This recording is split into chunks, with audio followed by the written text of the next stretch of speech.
5 एकड़ जमीन का सीमांकन कराने के साथ साथ चिन्हांकन भी करवाया। सुन्नी वक्फ बोर्ड द्वारा जल्द ही अपनी 5 एकड़ जमीन पर निर्माण करना शुरू करेगा। सुप्रीम कोर्ट के आदेश के बाद जिला प्रशासन ने सोहावल तहसील क्षेत्र के धन्नीपुर गांव में 5 एकड़ कृषि भूमि सुन्नी वक्फ बोर्ड को सौंपी थी। 5 अगस्त को राम मंदिर निर्माण के लिए प्रधानमंत्री के किए गए भूमि पूजन के बाद सुन्नी वक्फ बोर्ड भी मस्जिद निर्माण के लिए तेजी ला रहा है। इसी क्रम में बोर्ड से 3 सदस्यों की टीम सोहावल तहसील पहुंचकर वहां से राजस्व टीम के साथ मस्जिद के लिए दी गई जमीन पर पहुंची और नापझोंक करने के बाद 5 एकड़ जमीन का चिन्हीकरण कराया। 5 एकड़ जमीन पर सुन्नी वक्फ बोर्ड का गठित ट्रस्ट मस्जिद के साथ साथ शिक्षा के लिए मदरसा व एक अस्पताल का निर्माण कराएगा। आज तहसील सोहावल क्षेत्रांतर्गत स्थित ग्राम धन्नीपुर में जो भूमि मस्जिद निर्माण के लिए सुन्नी सेंट्रल वक्फ बोर्ड को दी गई है, वो लोग आए थे, वक्फ बोर्ड के लोग आए थे और उन्होंने ये कहा कि ज़मीन राजस्व अभिलेखों में अंकित हो गई है, मस्जिद के नाम सुन्नी सेंट्रल वक्फ बोर्ड के नाम अंकित हो गई है, इसलिए उस ज़मीन की पैमाइश करा दी जाए, डिमार्केट करा दिया जाए। इसके लिए तहसील सोहावल में एक टीम बनाई गई है। उस टीम को निर्देशित किया गया कि वहां जाकर के मौके पर उसका चिन्हीकरण करा दें। कोविड-19 के दौर में शिक्षा विभाग द्वारा कक्षा 9 से 12 के विद्यार्थियों के लिए डीडीयूपी एवं स्वयं प्रभा चैनल पर वर्चुअल कक्षाओं को प्रारंभ किया गया है। शिक्षा विभाग के जिला विद्यालय निरीक्षक डॉक्टर मुकेश कुमार सिंह ने बताया कि कोरोना काल में प्रदेश के कक्षा 9 से 12 के विद्यार्थियों के लिए टीवी के माध्यम से डीडीयूपी एवं स्वयं प्रभा चैनल पर अनुभवी शिक्षकों द्वारा शिक्षण कार्य उपलब्ध कराया जा रहा है, जिसमें विद्यार्थी अपनी शिक्षा से संबंधित समस्याओं को चैनल पर उपलब्ध शिक्षकों के दूरभाष नंबर सहित अपने शिक्षकों द्वारा समाधान कर सकते हैं। This is the sentence structure of this sentence. Look at this picture. Can you see? There is a boy. A boy is holding a ball in his hand. कोविड-19 के कारण सभी स्कूल और सभी विद्यालय बंद हैं, जिसके कारण हमारी ऑनलाइन पढ़ाई कराई जा रही है।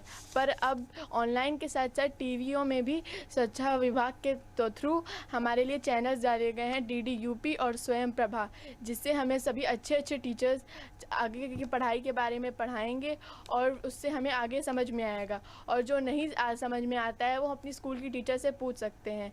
इसके लिए हम सरकार और शिक्षा विभाग से बहुत ही आभारी हैं। डीडीयूपी चैनल के माध्यम से हम पढ़ाई कर रही हूँ, अच्छे इसमें टीचर्स हैं, मुझे इसमें समझ में आ जाता है। मैं इसका पढ़ाई कर रही हूँ डीडीयूपी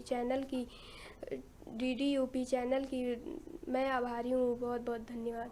माध्यमिक शिक्षा विभाग उत्तर प्रदेश द्वारा सभी छात्रों को ऑनलाइन शिक्षण व्यवस्था से जोड़ने हेतु दूरदर्शन एवं स्वयंप्रभा चैनल पर ऑनलाइन शिक्षण की व्यवस्था की गई है।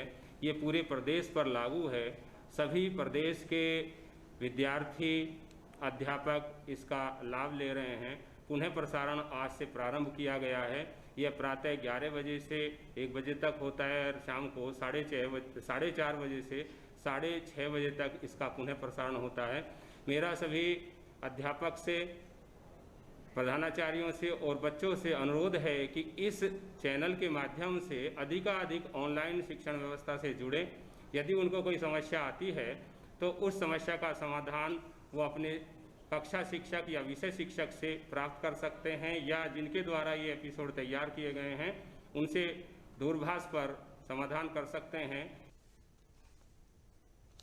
कानपुर देहात जनपद में ब्लॉक राजपुर के महेशपुर गांव के रहने वाले ग्राम विकास अधिकारी संदीप निषाद बीहड़ में गरीब बच्चों को मुफ्त में पढ़ा रहे हैं। उन्होंने गरीब बच्चों को प्रोजेक्टर, लैपटॉप सहित अन्य संसाधनों के जरिए 5 माह से बेहतर शिक्षा देने की मुहिम चला रखी है। कोरोना महामारी के बाद देश में लॉकडाउन हो गया था। स्कूल कॉलेज बंद होने से बच्चों की शिक्षा भी प्रभावित हुई थी। ऐसे में संदीप ने बीहड़ पट्टी के गांव में रहने वाले गरीब बच्चों को शिक्षा देने की ठानी। बच्चों की शिक्षा के लिए उन्होंने प्रोजेक्टर खरीदा और बच्चों को अपने लैपटॉप प्रोजेक्टर से रोचक तरीके से स्मार्ट शिक्षा दे रहे हैं।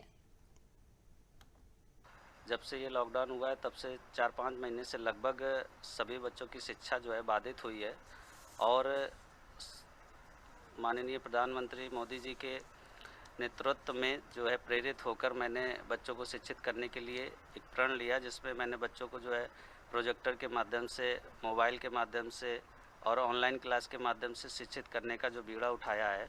और मैं निरंतर ये प्रयास कर रहा हूँ कि बच्चों को अपनी तरफ से बेहतर शिक्षा दे सकूँ। जब से पूरे देश में लॉकडाउन हुआ है तब से सर मेरे घर में पढ़ाने आते हैं, हमें बहुत अच्छा लगता है। जब से स्कूल बंद हुए हैं, गांव में मेरे सर पढ़ाने आते हैं स्कूल के माध्यम से। प्रधानमंत्री गरीब कल्याण रोजगार योजना के तहत अन्य प्रांतों से घर लौटे लोगों को रोजगार देने के लिए कृषि विज्ञान केंद्र महत्वपूर्ण भूमिका निभा रहा है। फतेहपुर थरियाव स्थित कृषि विज्ञान केंद्र में प्रवासी मजदूरों को मधुमक्खी पालन, बकरी पालन, डेयरी पशुपालन, दुग्ध उत्पादन, विपणन, मूल्य संवर्धन, प्रसंस्करण, फल सब्जी आदि में लाभ कमाने के लिए कृषि वैज्ञानिकों द्वारा प्रशिक्षण दिया जा रहा है। स्वावलंबन की इस पाठशाला में जिले के 560 किसानों को इन ट्रेंडों में प्रशिक्षण देकर स्वावलंबन की राह बताई जा रही है।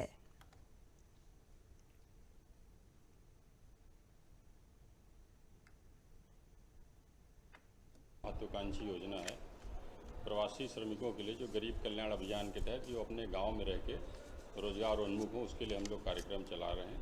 क्योंकि कोविड-19 के दौरान जो महामारी आई थी, हमारे बहुत सारे लोग जो गैर जनपदों में कार्यरत थे, गैर प्रदेशों में कार्यरत थे, वहाँ उनकी नौकरियाँ चली गई, रोजगार चले गए। तो ऐसे लोगों को अपने जनपद में, जो हमारे फतेहपुर जनपद में आए हैं, यहाँ पर उनका रोजगार के लिए ये कार्यक्रम चलाया जा रहा है। हमारे यहाँ ये 35 प्रशिक्षणार्थियों के लिए कार्यक्रम है, 3 दिवसीय कार्यक्रम है।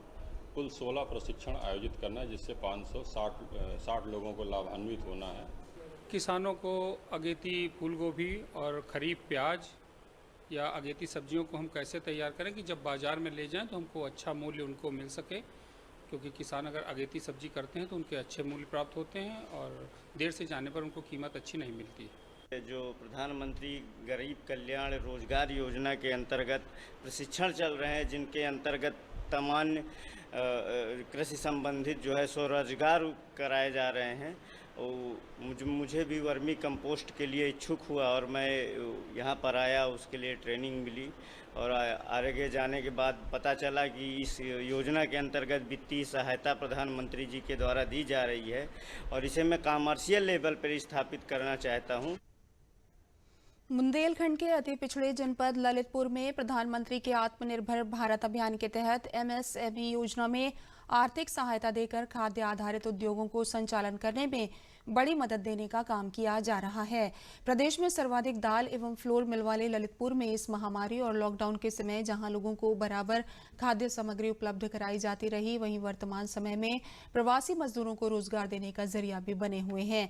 जिला उद्योग केंद्र ललितपुर द्वारा प्रधानमंत्री की लघु सूक्ष्म मध्यम उद्यम योजना में 391 लाख से अधिक की आर्थिक सहायता से खाद्य उद्यमियों की सेवाओं को बराबर जारी रखने का काम भी किया गया। MSME योजना के द्वारा 1200 से अधिक उद्योग संचालित हैं।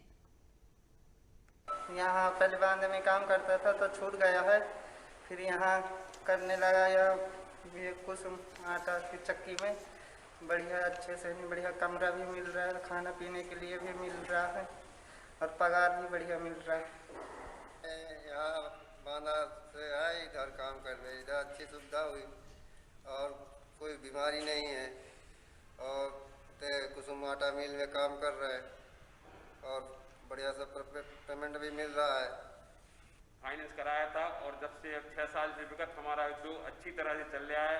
अभी कोरोना महामारी ने हमारा उद्योग निरंतर चालू रहा। हमारा माल ललितपुर के अन्य जनपदों में और आसपास के क्षेत्रों में अच्छी तरह से बिक रहा है। हमारे आटे की गुणवत्ता बहुत अच्छी है, उसमें किसी प्रकार का कोई कमी नहीं है। हर प्रकार से अपन उसको छान के और पत्थर अंकन निकाल के बहुत अच्छी तरह से उसको बनाते हैं, इसलिए अपना आटा निरंतर बिक रहा है। और कोरोना काल में हमने बहुत अच्छा काम किया और हमने किसी प्रकार का कोई रोक टोक का काम नहीं किया और अच्छी हर प्रकार की गुणवत्ता से काम किया है। इसमें हम उद्योग विभाग के और प्रधानमंत्री जी के बहुत बहुत आभारी हैं। कोरोना महामारी के चलते आगरा में बंद किए गए जिम और रेस्टोरेंट आज से जनता के लिए खोल दिए गए हैं। जिला प्रशासन द्वारा जिम और रेस्टोरेंट खोले जाने को लेकर हुई बैठक में सोमवार को निर्णय लिया गया, जिसके बाद आज से जिम और रेस्टोरेंट रात 10 बजे तक खोल दिए गए हैं। लंबे समय के अंतराल के बाद से शुरू हुए जिम और रेस्टोरेंट में खास भीड़ नहीं देखी गई।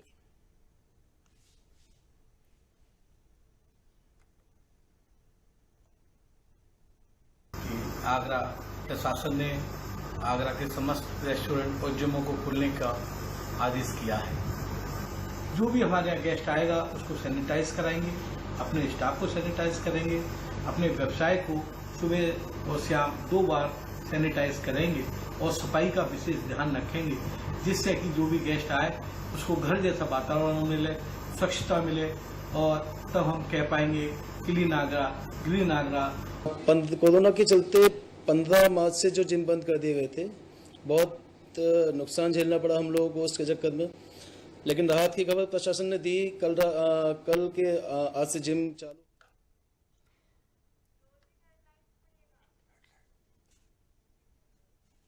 अंत में प्रमुख समाचार एक बार फिर।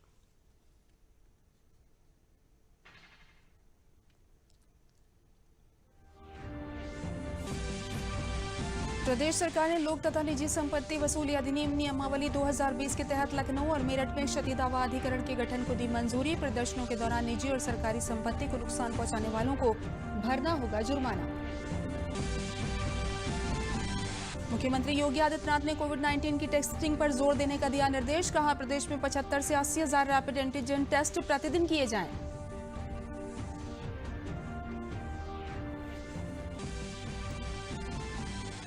विधानसभा और विधान परिषद के शुरू होने वाले सत्र में सभी विधायकों का होगा कोरोना टेस्ट। विधान मंडप में सोशल डिस्टेंसिंग की गई है व्यवस्था। विधानसभा सचिवालय कर्मचारियों का भी हुआ टेस्ट।